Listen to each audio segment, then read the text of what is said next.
Avez-vous déjà réfléchi à la possibilité de générer des revenus sans suivre le chemin conventionnel d'un emploi?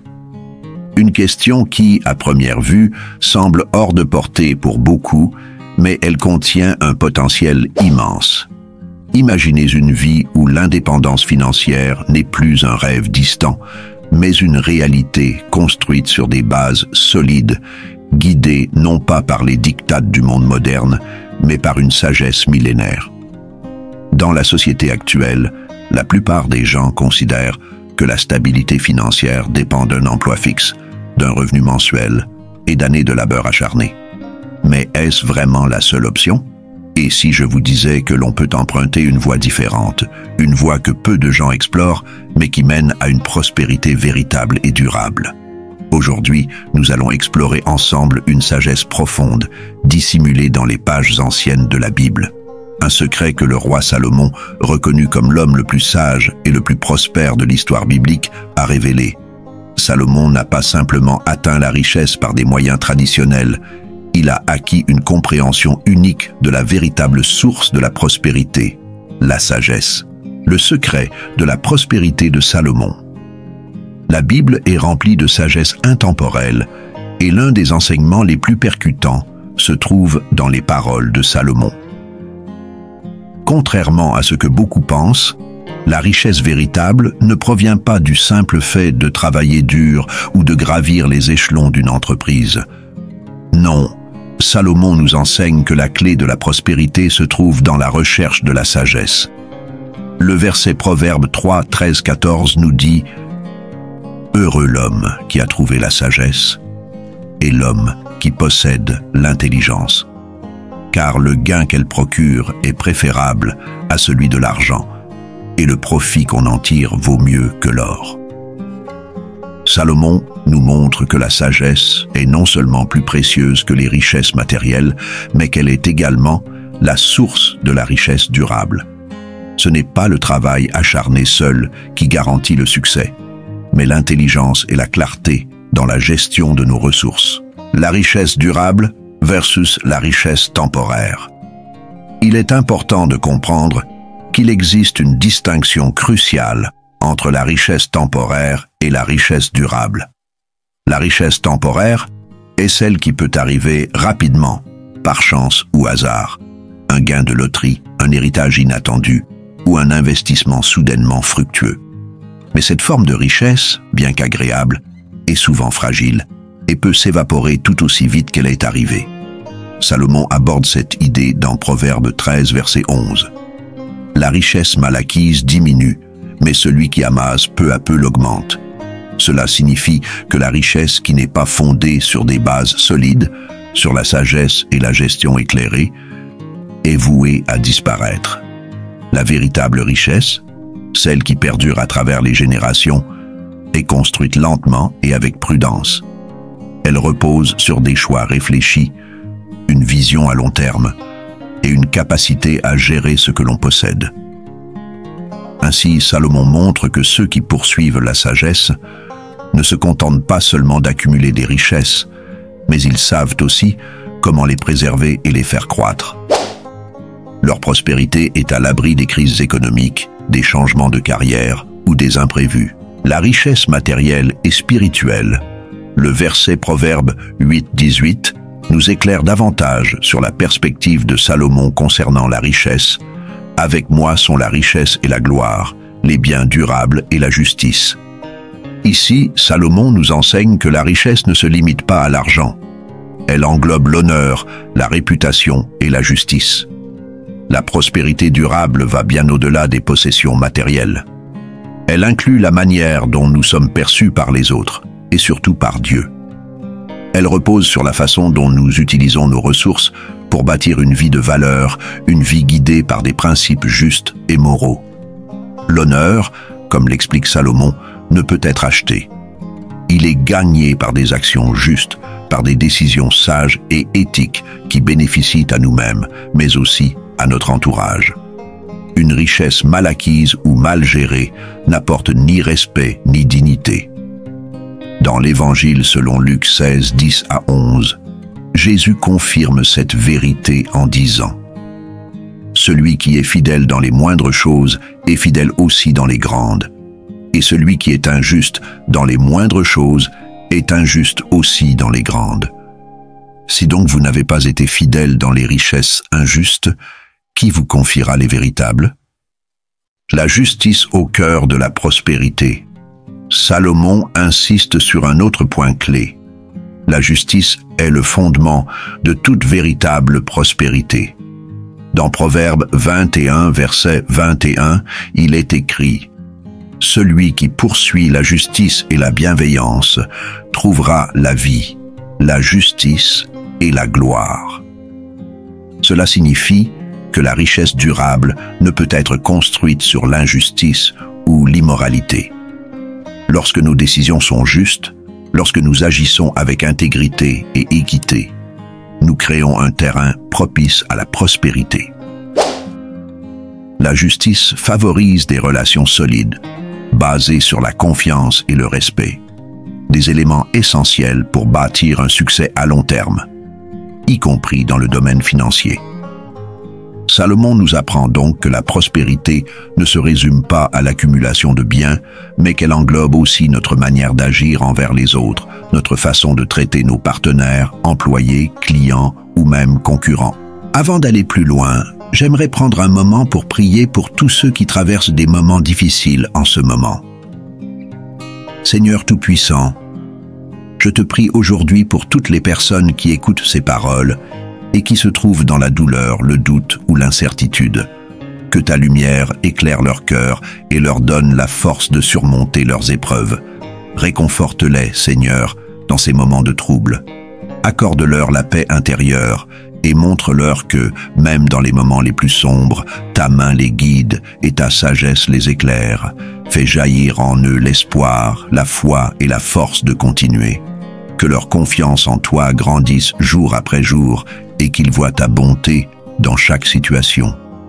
Que ta bénédiction repose sur eux, qu'ils sentent ta présence à chaque instant et qu'ils puissent traverser ces difficultés avec un cœur rempli de paix et d'espérance. Amen. Détachez-vous de la quête d'un revenu fixe. Dans notre monde moderne, beaucoup croient que la sécurité financière repose sur un emploi fixe, un revenu mensuel régulier.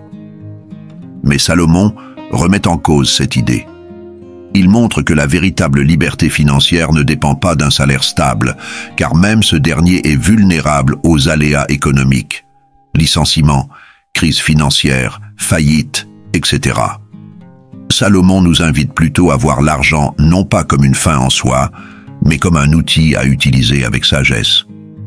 Proverbe 13e, verset 22, dit « L'homme de bien laisse un héritage aux enfants de ses enfants, mais la richesse du pécheur est réservée pour le juste. » L'argent doit être un moyen de créer une richesse intergénérationnelle, de construire quelque chose de durable qui profite non seulement à nous-mêmes, mais à ceux qui nous suivent. Les 4 piliers de la sagesse financière. Pour appliquer cette sagesse à votre vie quotidienne, voici 4 principes que Salomon nous enseigne. La première étape vers la prospérité durable, selon Salomon, est la quête incessante de la sagesse. Il n'est pas question ici de simple connaissance ou d'une instruction académique, mais d'une compréhension plus profonde des lois universelles qui régissent la vie, les finances et le succès. Salomon nous dit dans Proverbe 4, verset 7, « La sagesse est la chose principale. Acquiert la sagesse et avec tout ce que tu possèdes, acquiert l'intelligence. » Ce verset nous apprend que la sagesse doit être notre priorité. Contrairement à l'opinion populaire, accumuler de l'argent ou des biens ne devrait jamais être notre première ambition. En réalité, ces choses suivent naturellement lorsqu'on cherche et applique la sagesse dans notre quotidien. C'est la sagesse qui permet de naviguer à travers les défis de la vie et de prendre des décisions éclairées qui mènent à la prospérité. Que signifie chercher la sagesse au quotidien? Chercher la sagesse, c'est d'abord comprendre les principes universels de la vie, c'est savoir distinguer entre les choix à court terme et ceux qui apportent des bénéfices durables. Par exemple, Plutôt que de gaspiller de l'argent dans des dépenses impulsives, une personne sage investit dans des actifs qui croissent avec le temps. Plutôt que de suivre aveuglément les conseils financiers populaires, elle se forme à l'art de gérer ses finances et d'investir intelligemment. Comment acquérir la sagesse? Acquérir la sagesse commence par un travail sur soi-même. Cela inclut la lecture, l'étude de textes anciens comme la Bible ou d'autres ouvrages de sagesse, ainsi que l'écoute de mentors. La sagesse vient également de l'expérience. Chaque échec est une opportunité d'apprendre, chaque succès, une leçon. Plus vous êtes en quête de sagesse, plus vos décisions deviendront précises et réfléchies. Imaginez un individu qui décide de se former à l'investissement immobilier. Plutôt que de chercher des gains rapides, il investit dans des biens immobiliers à long terme, prenant soin d'apprendre à gérer ses investissements avec précaution. Avec le temps, il construit un portefeuille solide qui génère des revenus passifs réguliers. C'est là un exemple clair de l'application de la sagesse pour obtenir des richesses durables. La diligence est le deuxième pilier de la réussite selon Salomon. Beaucoup de gens confondent le travail acharné avec l'intelligence dans le travail. Salomon nous enseigne qu'il ne s'agit pas seulement de travailler longtemps, mais de travailler de manière réfléchie et stratégique. Dans Proverbe 10, 4, il est dit « Celui qui agit d'une main lâche s'appauvrit, mais la main des diligents enrichit. » La diligence, c'est quoi exactement? La diligence implique de faire preuve de persévérance et de dévouement dans tout ce que vous entreprenez. Ce n'est pas simplement une question de quantité d'efforts, mais de la qualité de ces efforts. Par exemple, un entrepreneur diligent ne se contente pas de travailler 80 heures par semaine. Il optimise son temps, délègue intelligemment et se concentre sur les tâches à haute valeur ajoutée qui mènent au succès à long terme. La différence entre le travail acharné et la diligence. Une personne qui travaille de manière acharnée peut être quelqu'un qui accumule des heures dans un emploi sans véritablement avancer vers ses objectifs. En revanche, une personne diligente planifie soigneusement chaque action, s'assure que ses efforts produisent des résultats significatifs et ajuste constamment son approche pour maximiser l'impact de son travail. Un salarié peut passer 10 ans dans la même entreprise, effectuant les mêmes tâches sans se développer, tandis qu'une autre personne, avec la même position, peut utiliser ce temps pour acquérir de nouvelles compétences, obtenir des certifications supplémentaires et créer des réseaux professionnels. En 10 ans, cette deuxième personne aura accumulé non seulement des richesses matérielles, mais aussi du capital humain précieux, grâce à sa diligence. 3. Diversifiez vos sources de revenus. L'un des principes les plus puissants de Salomon est celui de la diversification.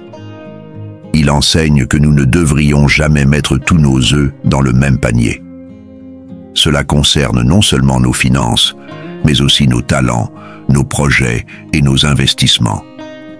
Ecclésiaste 11:2 nous rappelle « Donne une part à 7 et même à 8, car tu ne sais pas quel malheur peut survenir sur la terre. » Ce verset met en lumière l'importance de ne jamais dépendre d'une seule source de revenus. Les aléas de la vie, tels que les crises économiques, les faillites ou les changements de marché, peuvent nous affecter de manière imprévisible. C'est pourquoi il est sage de diversifier ses investissements et ses sources de revenus. Pourquoi diversifier vos revenus? La diversification permet de minimiser les risques. Si une source de revenus échoue, vous avez d'autres flux financiers pour compenser cette perte. Cela s'applique non seulement aux revenus actifs, mais aussi aux revenus passifs. Par exemple, en investissant dans des actions, de l'immobilier, des entreprises ou des projets divers, vous vous protégez contre les imprévus. Comment diversifier efficacement? La diversification ne signifie pas faire un peu de tout de manière aléatoire.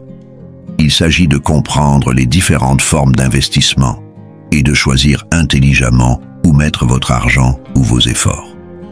Par exemple, au Au lieu de placer toutes vos économies dans un seul type d'actifs, comme les actions, vous pourriez investir une partie dans des obligations, une autre dans l'immobilier et une autre dans des entreprises ou des projets entrepreneuriaux. Une personne qui investit à la fois dans des entreprises locales, dans des biens immobiliers locatifs, et qui gère également une petite entreprise en ligne ne dépend pas uniquement de son salaire pour vivre. Si l'une de ces sources de revenus est affectée par une crise, les autres continuent de générer des fonds. Partie 4. Faites croître vos ressources. Accumuler de l'argent est une chose, mais savoir le faire fructifier est un autre niveau de sagesse.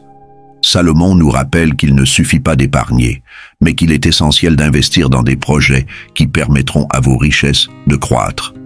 Dans Proverbes 20 et 1,5, il est écrit « Les projets des diligents mènent à l'abondance, mais toute précipitation ne mène qu'à la disette. » Pourquoi investir pour croître? Il est important de comprendre que l'argent que vous laissez dormir perd de sa valeur au fil du temps. L'inflation, les dépenses inattendues ou les crises peuvent grignoter vos économies. La croissance de vos ressources permet non seulement de compenser ces pertes, mais de multiplier vos gains à long terme. En investissant dans des projets à fort potentiel ou à long terme, vous créez un effet de levier qui vous assure une prospérité durable. Comment faire croître vos ressources intelligemment? Faire croître ces ressources nécessite une stratégie réfléchie. Cela peut inclure des investissements à long terme dans des entreprises, dans l'immobilier, dans des actions ou encore dans des projets personnels. Mais cela implique aussi de réinvestir constamment une partie de vos profits pour assurer une croissance continue. Imaginez un entrepreneur qui réinvestit chaque année une partie de ses bénéfices dans l'expansion de son entreprise, l'achat de nouvelles propriétés ou le développement de nouveaux produits. Plutôt que de simplement accumuler des liquidités, il utilise ses profits pour générer encore plus de revenus, assurant ainsi une croissance exponentielle de ses actifs. En somme, les enseignements de Salomon nous rappellent que la prospérité durable n'est pas une question de chance, ni de travail acharné aveugle. Elle repose sur une quête constante de la sagesse, la diligence dans nos efforts, la diversification de nos revenus et la capacité à faire fructifier ce que nous possédons. Suivre ces principes vous permet non seulement de sécuriser votre avenir financier, mais aussi de vivre une vie plus épanouie, fondée sur des bases solides. Cherchez la sagesse, travaillez intelligemment, diversifiez vos ressources et vous verrez vos efforts porter des fruits durables. Prenez ces enseignements à cœur et appliquez-les dès aujourd'hui pour commencer à construire une véritable liberté financière et personnelle. Que votre vie soit remplie de succès, d'abondance et d'un profond sentiment de paix intérieure. Et n'oubliez pas de vous abonner à la chaîne Motivaluc pour plus d'enseignements enrichissants.